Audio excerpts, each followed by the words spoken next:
Hello बच्चों, कैसे हैं आप सभी लोग। हम लोग आ गए हैं क्लास 10 के चैप्टर 4 पर, जिसका नाम है क्वाड्रेटिक इक्वेशन। आज हम लोग करेंगे एक्सरसाइज 4.3 का क्वेश्चन नंबर 2 का सेकंड पार्ट। ठीक है, ये लास्ट है इस क्वेश्चन नंबर 2 का। CBSE new NCERT book, subject है मैथमेटिक्स। जल्दी से क्वेश्चन को पढ़ लेते हैं। फाइंड द वैल्यूज ऑफ के। ठीक है, हमको के की वैल्यू निकालनी है for each of the following quadratic equations. जो हमें 2 इक्वेशन दी गई है, जिसमें से एक पार्ट हम लोग कर चुके हैं, आज हम लोग सेकंड पार्ट करने वाले हैं।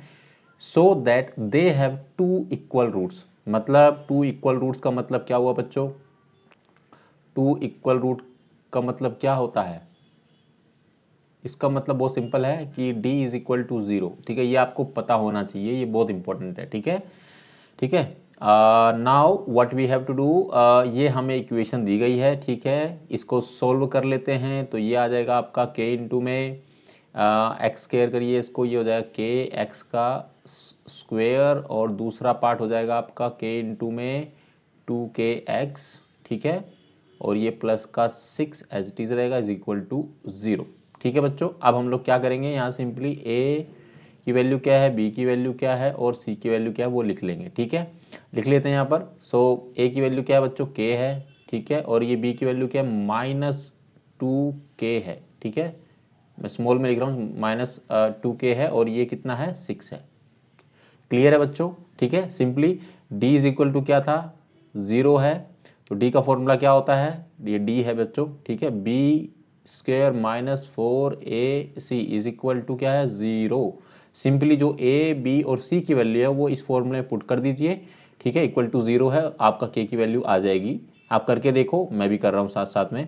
तो b का स्क्वायर का मतलब 2k का स्क्वायर। ठीक है, पूरे का इसका स्क्वायर, माइनस का 2k है, इसका स्क्वायर हो गया, -4 इंटू में क्या है, ए क्या है, k है, और c क्या है आपका 6 है।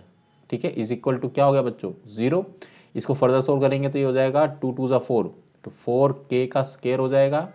ठीक है, माइनस में 4 इंटू 6 कितना हो, 24, ये 24k हो जाएगा, इज इक्वल टू क्या आपका 0 है ही है यहाँ पर। ठीक है, अब इसमें से हम कुछ कॉमन ले सकते हैं क्या? ऑफ कोर्स ले सकते हैं हम लोग। 4 की टेबल पे 24 भी करता है ना, तो और k दोनों में है, तो यहाँ पर हमने k कॉमन ले लिया। ठीक है, अंदर क्या बचेगा, 4 के आगे यहाँ से तो k ही बचेगा, माइनस इसमें से k बाहर आ गया, और ये 4 भी बाहर है, तो यहाँ पर कितना आएगा, 6 आएगा। 6 4 ज़ा 24 ही होता है, bracket close, is equal to 0। अब हम लोग इस केस में क्या करते हैं, जैसे कि मान लीजिए ये ब्रैकेट में है, ये भी ब्रैकेट में है, तो हम क्या करेंगे, 4k इज इक्वल टू 0, और यहाँ लिखेंगे k - 6 इज इक्वल टू 0। ठीक है, सो एक वैल्यू हमारे पास आ जाएगी k इज इक्वल टू 0, और दूसरी वैल्यू आ जाएगी k is equal two plus का 6। ठीक है, अब आपको अच्छे से पता है k इज इक्वल टू 0 जो है ये तो पॉसिबल ही नहीं है, तो मतलब ये तो कांट बी पॉसिबल।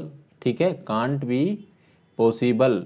ठीक है, तो जो हमारा आंसर आएगा वो k की वैल्यू क्या है, वो आएगा 6। ठीक है बच्चों, क्लियर है? हमको वैल्यूज ऑफ k ही निकालना था, तो k की वैल्यू आपके पास आ गई 6 है। इसी के साथ ये क्वेश्चन समाप्त होता है और ये वाला पार्ट भी खत्म हो जाता है।